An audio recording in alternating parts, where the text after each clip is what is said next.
Mahindra bracket రాసుకోండి. Out of 12 గుర్తుపెట్టుకొని extend చేయండి, తగ్గించకండి, సబ్జెక్ట్ పెంచండి, తగ్గించకండి. అవుట్ ఆఫ్ 12 12 మంది రాజ్యాల్లో ఒక రాజ్యం పాకిస్తాన్ వరకు. దీంతో ఇండియా మొత్తం వాడి కంట్రోల్లోకి వచ్చింది. ఎవరు కంట్రోల్? సముద్ర గుప్తునికి. ఇప్పుడు క్వశ్చన్ రైట్ చేసుకున్నా. సౌత్ ఇండియాలో ఎన్ని రాజ్యాలు జయించడానికి మొత్తం చెప్పండి? 12. ఏంటి? ఈ 12 రాజ్యాన్ని తిరిగి ఆ రాజులకి ఇచ్చేసి మీరంతా నాకెంత సామంత రాజులుగా రాసుకోండి. 12 dynasties return to the rulers. ఆ 12 రాజ్యాలను తిరిగి ఇచ్చివేశాడు. The 12 dynasties returned to the rulers. ఆ 12 రాజ్యాలను తిరిగి ఇచ్చివేశాడు. The 12 dynasties returned to the rulers.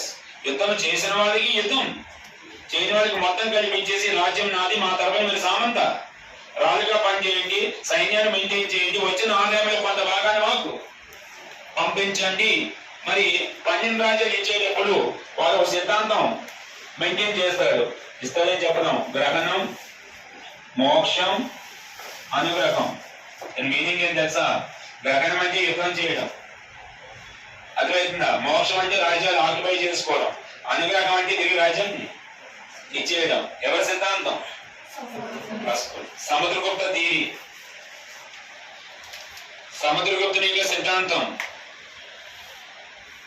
3 okay line రాసుకోండి. గ్రహణం, మోక్షం. ఫస్ట్ పదం గ్రహణం, GRAHANAM, గ్రహణం. సెకండ్ మోక్షం. మూడో పదం చెప్పండి అనుగ్రహం.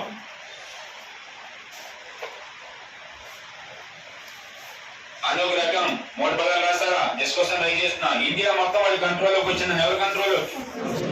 ఓకే. ఈ సముద్ర కంట్రోల్కి వచ్చినప్పుడు ఈ సౌత్ ఇండియన్ ఆక్యుపై చేసుకొని 6 నెలలు వచ్చింది. ఈ లోపల నార్త్ ఇండియాలో 9 మంది ఉన్నారు చూసారా? ఆ 9 మంది ఎవరి రాజ్యాలని వాళ్ళు ఆక్యుపై చేసేసుకున్నారు. ఎక్కడ ఉన్నప్పుడు? ఇప్పుడు నార్త్ ఇండియా వాళ్ళకి ఎన్నోసార్లు యుద్ధం కదా. ఆ యుద్ధం ఎంతమంది ఓడించాలి? ఆ యుద్ధము గ్రూప్ 2 పాతకోశాను. వాళ్ళు ఓడించినటువంటి యుద్ధం పేరు కౌసాంబి. ఈ 9 మందికి నాయకుడు ఎవడైనా క్వశ్చన్ ఇచ్చాడు. పాత గ్రూప్ 2 క్వశ్చన్ అన్న రుద్రసేన. ఏం పేరు? ఈ రుద్రసేన అనేవాడు ఏ డైనాసిటీ వాడించి వాకాటక. ఏ డైనాసిటీ? నార్త్ ఇండియా ఫస్ట్ టైమా సెకండ్ టైం? ఇది మార్చుకోండి. North India second time occupation.